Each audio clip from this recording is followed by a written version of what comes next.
Captain Elias Grant lived alone on a quiet moon called Izera 9. Long ago, he was a brave explorer from Earth, part of a mission that searched for new worlds and made peace with alien species. But now, those days were over. His ship had been retired. His name was forgotten by most. Only the stars above remembered who he once was. Izera 9 had no cities, no noise, just rocks, red sand, and a sky full of stars. Elias liked the silence. It gave him time to think. He lived in a small metal home, with solar panels on the roof and a garden where he grew food. A little robot named Bip helped him fix things and talk when the silence became too much. Every evening, Elias would sit outside, drink a cup of tea, and watch the stars. He remembered many things: strange planets, alien friends, and battles. He never wanted to fight. But one memory came back more than the others: the day he saved the orange-skinned girl. It happened 30 years ago. He was flying near the edges of Viewership space, a mysterious area where few humans were allowed. His ship caught a distress signal. It was weak, almost broken, but it had one clear message: help. Please. He followed the signal and found a small escape pod crashed on a burning jungle moon.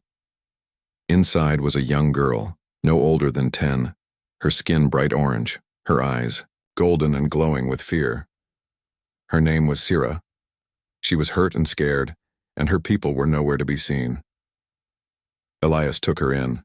He carried her through fire, fought off wild creatures, and gave her food and water. He fixed her wounds with what little he had. She didn't speak much, but she looked at him with deep eyes full of trust. She stayed with him for 3 days. Then one night, a glowing ship came. Tall aliens in silver armor stepped out. They were the Viewership, proud and silent people. They spoke to Sira in their language. She cried and hugged Elias before leaving. One of the guards bowed slightly to him, a rare gesture. Then they left, and Elias never saw her again. He thought maybe she had been a noble, or maybe just a lost child. He never knew for sure. He just hoped she was safe. Now, many years later, Elias sat outside like he always did, Bip humming nearby. But tonight was different. The stars above changed. A giant shadow covered the moon. A golden ship, large as a mountain, appeared in the sky. Its shape was smooth and bright, with long wings and glowing blue lights. It moved slowly, silently, and finally stopped just above Elias's home. Alarms rang on Bip's screen. "Unregistered vessel detected," the robot said. Elias stood up, staring. That's a Royal-class Viewership starship." A beam of light came down from the ship and a platform appeared. On it stood tall, armored guards with glowing staffs. In the middle stood a woman. Her skin was bright orange, her eyes golden. Her long, dark hair flowed behind a silver crown. She wore a shining robe that sparkled under the stars. Elias knew her face even after all these years. Sira. She had grown. She was no longer the scared little girl. She was regal, powerful, a queen. The guards stepped forward. One of them held a scroll.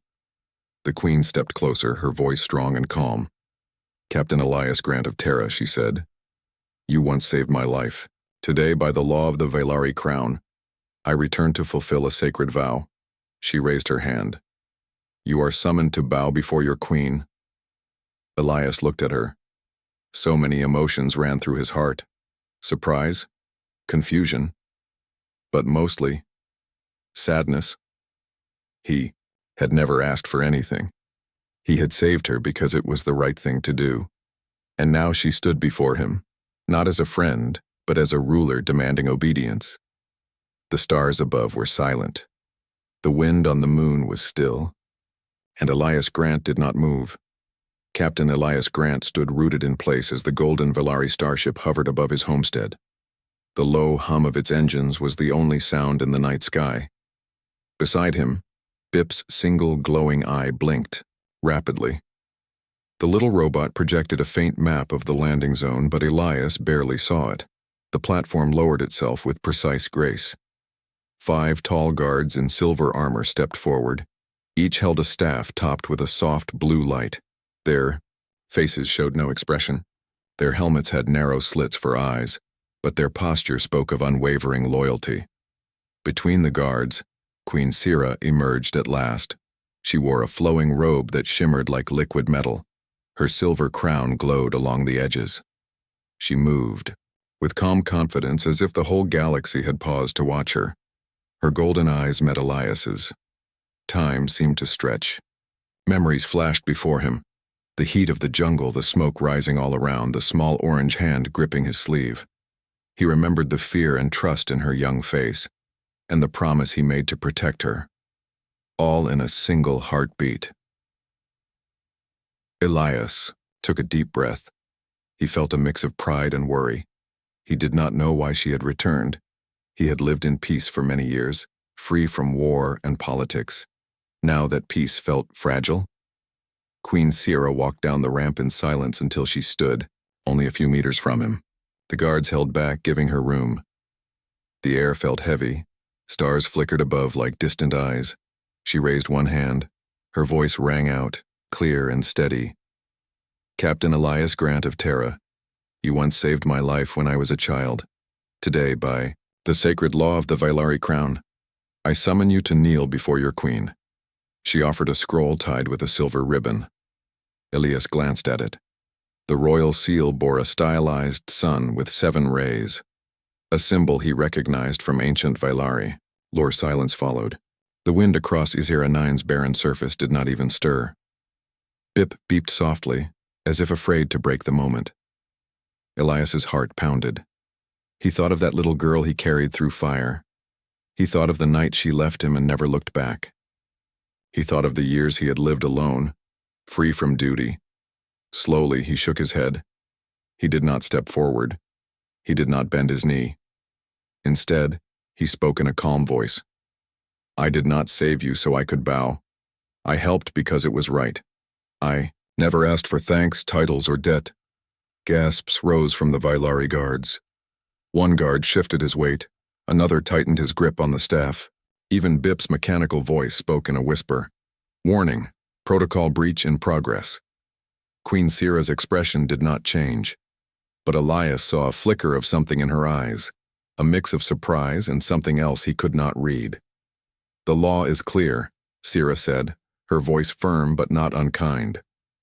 All who save a member of the crown must swear fealty. It is an ancient vow that binds life to life. Elias looked at the scroll again. He thought of the comfort and safety he had given her. He thought of the trust she had shown him as a child. Yet he felt no desire to kneel. He loved his freedom too much. I respect your law, he said, but I do not accept that it applies to me. I am not your servant. I am not your subject. I am a friend who did what he could. Sira's guards tensed, ready to act. The silence stretched on. For the first time since she arrived, Queen Sira showed a sign of uncertainty. She looked down, at Elias, then at the scroll in her hand. Friendship is not an option under the crown, she replied softly. It is a weakness in the eyes of my people. Elias felt a pang of regret. He had never meant to weaken her. He only wanted to help. Queen Sira took a slow step backward. The guards straightened.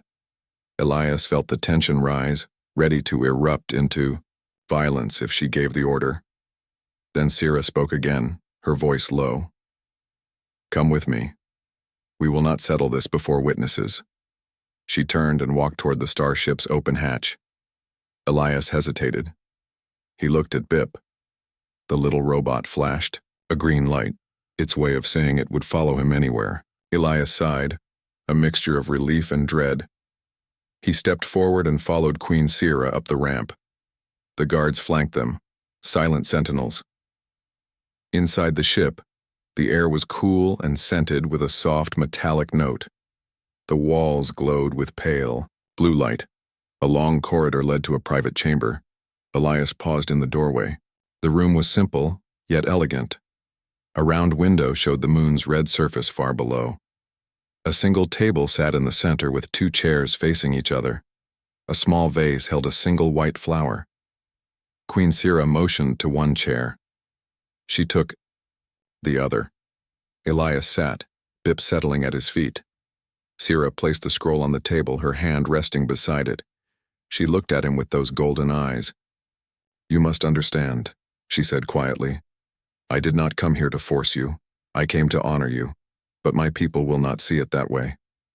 Elias nodded. He felt the weight of her words. He saw in her eyes the child he once knew and the ruler she had become. They sat in silence, the galaxy spinning beyond the window. Two lives bound by fate and shaped by choice met again at the edge of the stars. Each wondered what the next step would bring. Queen Sira sat across the small round table, her golden eyes fixed on Elias Grant. The pale blue light of the chamber cast soft shadows on her silver crown. Elias felt the weight of the moment. He had never been inside a royal Velari ship before. The wall seemed alive, humming with quiet power. Bip stayed close to Elias's chair, its eye glowing steady white.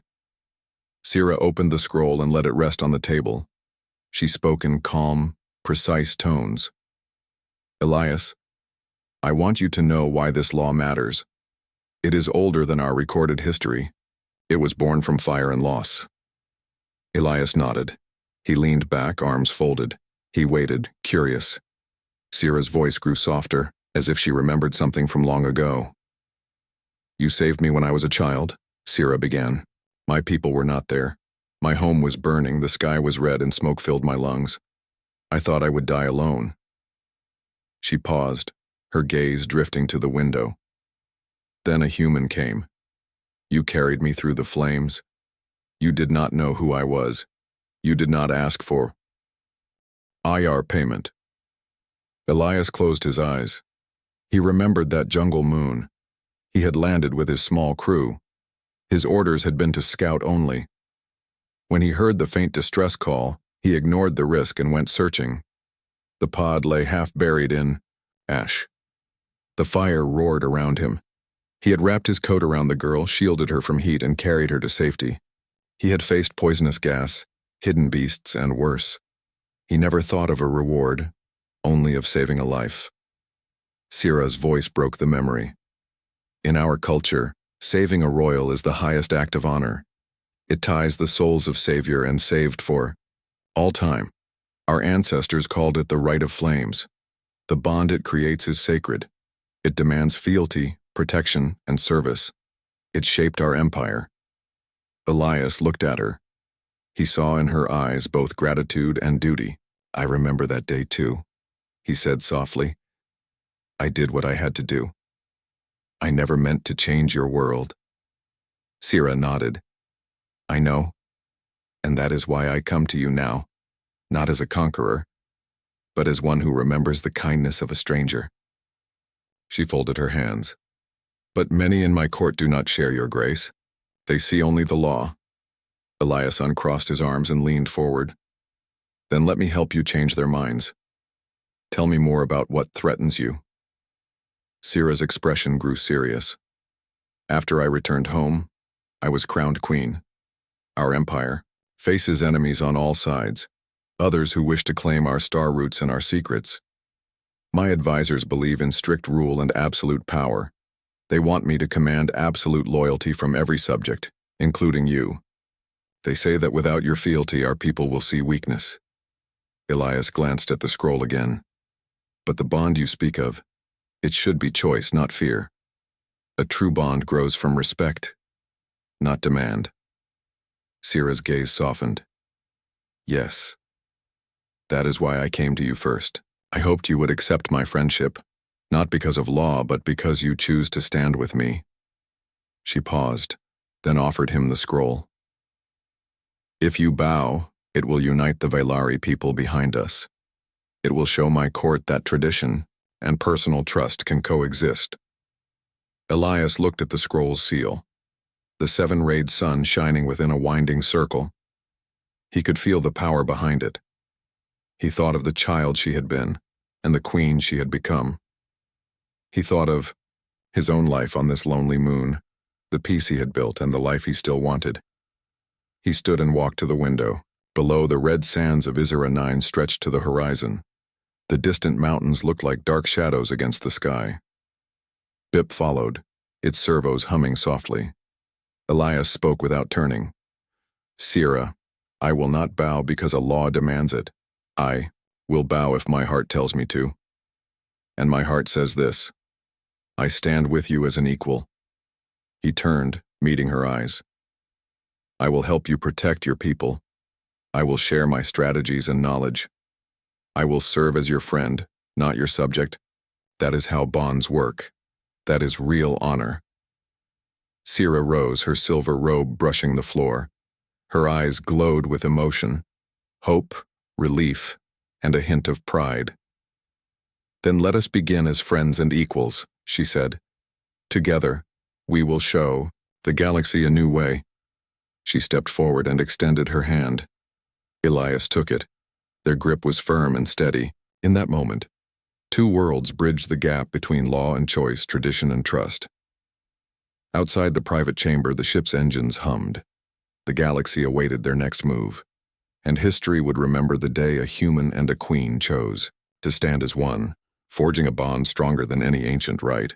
Together, they would face the fires ahead and prove that true power lies in free will and mutual respect. As the golden starship Drifkanar glided through the silent void, Queen Sira and Captain Elias Grant walked side by side. The corridor walls glowed with pale blue panels, and the polished floor gleamed under their boots. Soft hums of the ship's engines pulsed through the metal. Bip hovered quietly behind Elias, its single eye following their steps. Sira paused at tall double doors, etched with the Vailari sun crest. A low chime announced them to the High Council chamber. Elias felt his heart quicken. He had faced wild beasts and enemy fighters, but never the weight of an empire's law. He straightened his back and followed Sira inside. The chamber was vast. High arches curved overhead, carved from white marble veined in silver. Bioluminescent vines coiled along pillars, casting living shadows across frescoes of ancient Vailari heroes. A long rectangular dais rose at the far end, bearing 7 thrones in a semicircle. Seated there were the elders, each draped in ceremonial, robes of midnight blue, their faces grave and unreadable. When the doors closed with a muted hiss, silence fell. Queen Sira stepped onto the dais and motioned for Elias to take his place before the thrones. He did so, feeling the cool marble under his boots. Elder Kale, the eldest among them, rose slowly. His silver hair framed a stern, lined face. His voice, when it came, rolled like distant thunder. Queen Sira, Kale intoned, you have returned a human who refused the right of flames. Captain Elias Grant defied our ancient law by refusing to kneel. He stands accused of heresy against the crown. Explain yourself. Sira's eyes shone with calm fire. She addressed her council in steady tones. He did not defy me. He honored me as a friend and protector. His loyalty is proven by his actions, not by forced submission. Her words flowed like a clear spring, soft but firm. A murmur rippled through the elders. Kyle tapped his staff on the dais, the sound crisp in the hush.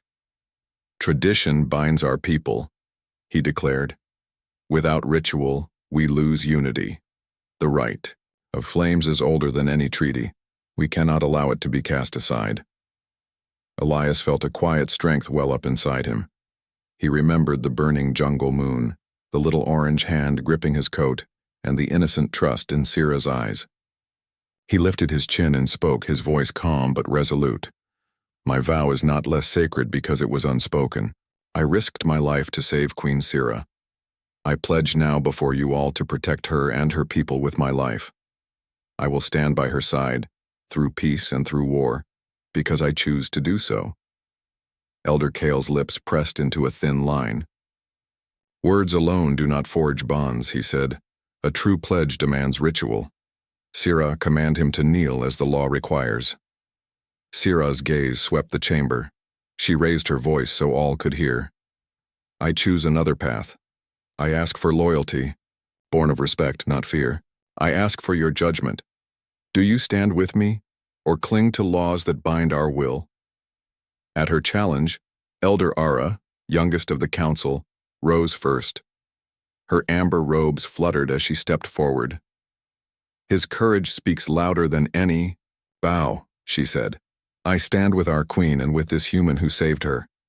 Murmurs of agreement and disapproval clashed like distant storms. Elder Mornar shook his head, voice rough. But tradition is our heart. Abandon it and we may lose ourselves. Elder Telek stood, placing a hand on Mornar's arm. Or we may stifle our growth and invite collapse. Strength must evolve, not fossilize. The chamber grew tense. Kale closed his eyes as if listening to unseen voices. After a long breath, he opened them and bowed his head. So be it. We honor your choice, Majesty. A soft glow bloomed in the carvings along the walls, as if the ship itself acknowledged the verdict. Elias inclined his head in gratitude, but not in kneeling. Sira's lips curved in a proud smile. Suddenly, alarms rang out. Red lights bathed the chamber. A holographic display flickered above the elder's dais, showing dozens of ships on the drift. Enemy vessels, marked with black and bronze hulls, closed on Vylari star lanes. The High Council stirred in alarm. Sira's stance hardened. She turned to Elias. The council is ours, but war approaches. Will you stand with me in battle, Captain? Elias met her gaze, unwavering. I have served beside you since you were a child. I will not leave when danger calls. Sira stepped down from the dais. She placed a hand on his shoulder. Then, let us prepare. Our first fight will prove the power of the new bond we forged today. As the chamber doors opened to the war room beyond, the council gathered around the glowing tactical table. Blueprints and star maps gleamed under their eyes. The first lines of battle would be drawn here. Yet in that moment, the greatest victory had already been won. Tradition and trust had found a new path, guided by choice rather than command. Together, human and queen would face the coming storm and show the galaxy the true strength of free will. The war room aboard the Driftgnar glowed with holomaps and blinking indicators. Queen Sira stood at the center table, her golden eyes fixed on the lines of fleet positions. Captain Elias Grant hovered beside her, pointing to a cluster of enemy ships gathering near the outer rim of Vylari space. Around them, senior advisors murmured. Some nodded in agreement, others frowned in doubt. The question lay heavy in the air. Could they trust a human's untested tactics to save an entire empire? Late that evening, Sira met privately with 3 key advisors in her study. Elder Ara, who had supported Elias before the High Council, sat opposite her. Elder Mornar and Elder Kale, more cautious and bound to tradition, stood by the window. Ara spoke first. Your Majesty, Captain Grant's ideas are bold. He knows how to use small forces against larger foes. We need that edge. Mornar's voice was low and rough. And if he fails, we break our own customs for a gamble. Kyle added, a human may not grasp the weight of our people's history. Sira listened without reply. She felt the pull of duty between ancient law and new hope. Later, Elias found Sira in the corridor. Bip hovered nearby, its single eye glowing softly. He gestured to the holomap. Their supply ships run through this route. We can send a small strike team to disable their fuel lines. It will delay the enemy fleet by days, maybe a week. Sira studied the plan. The idea felt risky. Vylari warriors preferred direct engagement, not stealth raids. Yet she knew humanity's strength lay in adaptability. You ask much, she said. My people will call it dishonorable. Elias smiled gently. Honor wins battles of pride. Survival wins wars. Sira nodded and placed a hand on his arm. Then we will do it. Your way. The next morning, Sira addressed the Vylari citizens through a holo broadcast. Her image filled the skies of every planet under her rule. She spoke in clear, simple words. People of the Vylari Empire, I stand before you today beside Captain Elias Grant of Earth. He once saved my life, and now he offers his skill to save our people. I ask you to welcome him as ally and friend. Let us unite in trust, not fear. Below, crowds gathered in plazas, watching the Queen's image. Many cheered, raising banners with human and Valari stars intertwined. Yet others murmured in doubt, unsure if trusting an outsider could protect their legacy. Back on the Driftgnar, a small group of advisors met in secret. Elder Mornar slammed a hollow tablet on the table showing the Queen's broadcast. She flaunts this human's face across the Empire, he growled.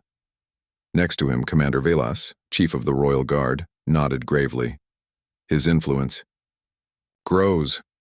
Soon she may make him general above us all. A younger advisor, Talon, frowned. But he has no loyalty to Vailari law. He may turn on us.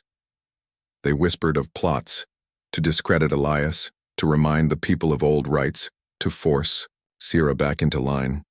Their words drifted into the air, heavy with fear and anger. Unbeknownst to them, Sira paused outside the chamber door. She had come to fetch a report, but heard the low voices. Her heart tightened at the thought of betrayal so close to her throne. She waited until footsteps receded, then slipped inside. The advisors jumped at her sudden appearance. Mornar straightened, but his face showed guilt. Sira's voice was calm but firm. You doubt my judgment. You question my choice to stand with Captain Grant. Speak your concerns to me openly or step aside. The room fell silent. Velas bowed his head. Your Majesty, our fear is for your safety and for the Empire. Sira's eyes glowed. Then trust me to lead. We face an enemy at our gates. We do not have time for plots born of fear. That night, Sira returned to Elias's quarters. She found him studying star charts. Bip floated by the window. Sira closed the door and approached the table. They do not all accept our bond, she said softly. Elias looked up. I know. He pushed a holomap toward her, pointing at the proposed target. Tomorrow at dawn, a small team will board the supply ship. I will lead them. Sira placed her hand on his. I will stand by you. Not as your queen demanding fealty, but as your friend in the fight. Elias smiled and rose, offering his arm. Together they stepped out into the corridor, ready to face both the coming battle and the doubts of a divided court. As the first pale light of Ysera IX's sun peeked over the red horizon, the allies of two worlds prepared for war. Queen and Captain stood at the front of the troops. Vailari warriors and a handful of human marines, united by choice rather than law. Their bond was new and fragile, but stronger than any ancient right. Tomorrow their actions would prove whether that bond was enough to save an empire.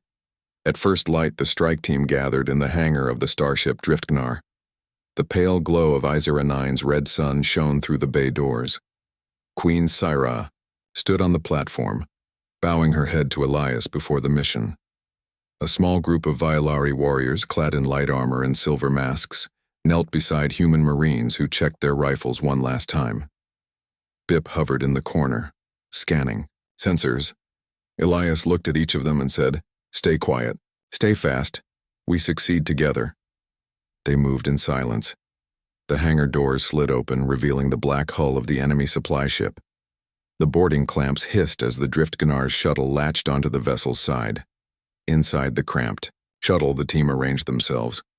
Vailari warriors at the front, human marines covering the flanks, and Bip monitoring life signs. Elias tapped his comlink. Prepare to breach on my mark. The lights flickered green. The airlock cycled, then opened with a soft hiss.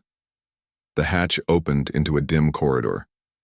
Ceiling lights cast long shadows on smooth metal walls lined with unmarked doors. Pipes and cables snaked across the ceiling, and the faint hum of the ship's engines vibrated underfoot. The team split into patrolling pairs, advancing down parallel hallways. Their boots made no sound. Every corner felt alive with hidden danger. Elias whispered into his comm, Keep to the shadows. Engines are just ahead. Nods came back. They pressed forward, hearts steady, minds focused on the task. At the engine room doors, Elias pressed a hand to the scanner. The panel glowed blue and the doors slid open. Inside, massive pipes pulsed with pale blue energy, and fuel lines crisscrossed like arteries. Elias handed small, palm-sized devices to the lead Vailari warrior and a human engineer. "Attach these to the main conduit," he said softly. 10 minutes to detonation." The engineer's fingers flew, clipping leads and setting timers. The Vailari warrior secured clamps on larger pipes. Each click echoed like a heartbeat. Without warning, red lights bathed the engine room and a klaxon wailed. Footsteps thundered outside. Enemy guards clad in dark uniforms burst through the corridor. Elias raised his hand. 2 Vailari warriors darted forward, using stun batons that crackled with energy to drop the guards without harm. Human Marines fired low-intensity pulses that sealed shields and knocked weapons from their hands. In moments, the intruders lay unconscious on the floor. Elias stepped over them. "Charges are set. Evacuate now." They sprinted back toward the shuttle, shields humming, boots skidding on the polished floor. Bip guided them with a soft light, and the corridors seemed to blur past. Behind them, the engine room doors swung shut.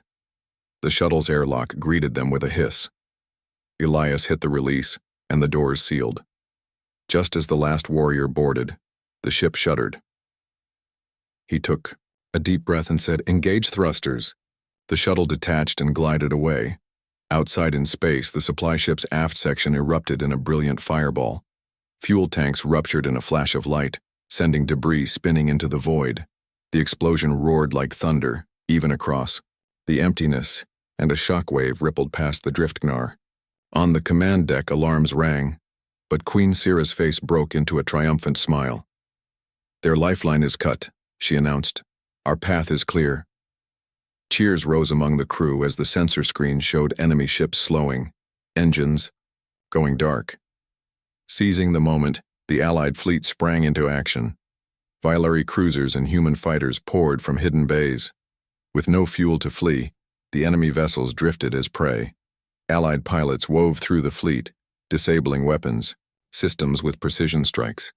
Vailari boarding parties using mag boot grips stormed hulls in silent darkness. Enemy crews surrendered in confusion. The combined might of human ingenuity and Vailari strength overwhelmed them in a swift, coordinated assault. From the Driftgnar's observation deck, Elias watched the final enemy cruiser lower its shields and signal surrender. Bip floated beside him, its eye flicking in excitement. The Queen approached quietly. She placed a hand on his shoulder. "Your plan saved us," she said, her voice warm. Elias turned to her. "Your warriors fought with honor," he replied. She inclined her head in respect. "Together, we are stronger." They stood side by side, watching the enemy yield. Later, on the red sands of Isera 9, Queen Sira and Elias walked among the survivors and wounded.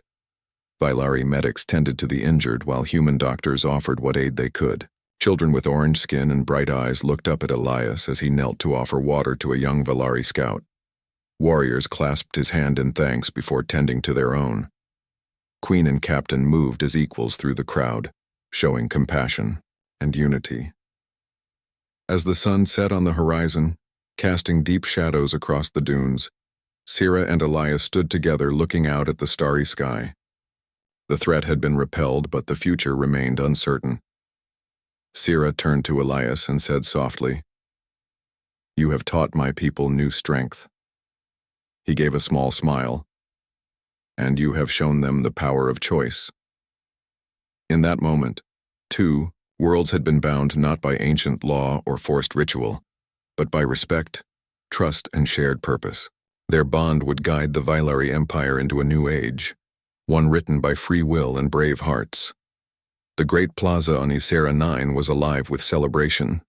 Under a violet twilight sky, thousands of Vailari citizens had gathered to witness a moment that would be remembered for generations. Banners with intertwined human and Vailari symbols fluttered in the warm breeze. Holographic lanterns drifted overhead, casting soft light over the marble steps leading to a raised platform. On that platform stood Queen Sira, her silver crown reflecting the lantern glow, and beside her, Captain Elias Grant, tall and steady, in his simple uniform. Neither kneeled, for this was not a ceremony of submission but of unity. At their feet lay the ancient Rite of Flame scroll, its seal broken, its words no longer needed. Elder Ara, now chief advisor to the crown, stepped forward. Her amber robes trailed behind her as she addressed the crowd. "People of the Violari, Empire," she called in a clear voice. "Today we celebrate a bond born of choice, not of law. We honor Captain Elias Grant, who saved our queen when she was a child and chose friendship over forced loyalty. Let his courage remind us that trust must be given freely." A roar of cheers rose. Children waved glowing ribbons. Young warriors clapped human marines' armored shoulders. Even the oldest citizens, draped in traditional robes, smiled and nodded. Elias allowed himself a small bow of the head, an everyday sign of respect, then straightened again, meeting Sira's golden gaze. Sira raised her hands for silence. "I once asked this man to bow," she began, voice steady and sure. "I thought tradition required it, but Elias showed me that true honor comes from actions, not rituals. Today, I stand before you not as your queen demanding obedience, but as your leader asking for partnership." She turned to Elias and took his hand. "My friend, will you stand with me as equal in peace as you did in battle?"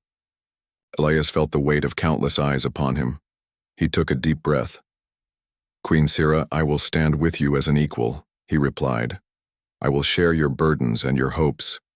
I will help guide our peoples toward a future built on respect and cooperation."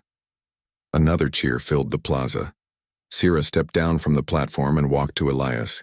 Hand in hand, they turned to face the crowd together. As they did, a soft melody began to play, an ancient Vailari hymn mixed with a human tune that Elias had composed years ago on his guitar. The blend of cultures echoed the unity they had forged.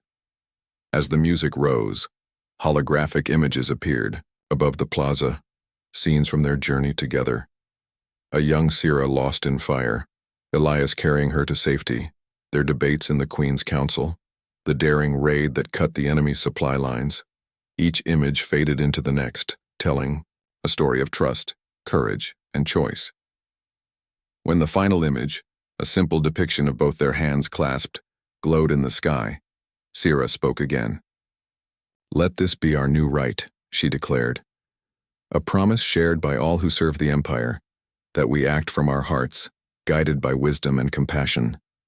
No ancient scroll can bind us more than our own free will." Down below, the crowd rose, in unison, hands reaching toward the sky. In every face, Sira saw hope. In every heart, Elias saw a new beginning. After the ceremony, Elias and Sira wandered through the festival among their people. They tasted Vailari fruit spiced with human cinnamon. They watched children learn simple earth games. They listened to musicians combining drums and stringed instruments. Everywhere they went, they were greeted with smiles and thanks. In a quiet moment by a glowing fountain, Sira turned to Elias. "You changed more than my mind," she said softly. "You changed my empire." He smiled, touching the crown she still wore with gentle respect. "We changed it together." As the festival, lights dimmed and the stars took full hold of the night sky, Elias walked to the edge of the plaza. The barren red sands of Isera 9 stretched beyond. He paused, looking out at the horizon. Behind him, the sounds of celebration drifted on the breeze. Sira joined him. "What will you do now?" she asked, her voice thoughtful. Elias looked at her, then out at the endless desert under distant stars. "I will stay," he said, "not as a king's servant, but as a friend of the Vailari and a guardian of this peace." Sira nodded and slipped her free hand into his. "And I will stand by you friend to friend." Together they watched as the night sky shimmered with distant worlds. Two lives, once bound by an ancient law, were now united by choice. And in that choice, they had shown the galaxy a new way forward, where honor was earned, not demanded, and where the bond between peoples was forged in freedom, trust, and shared hope.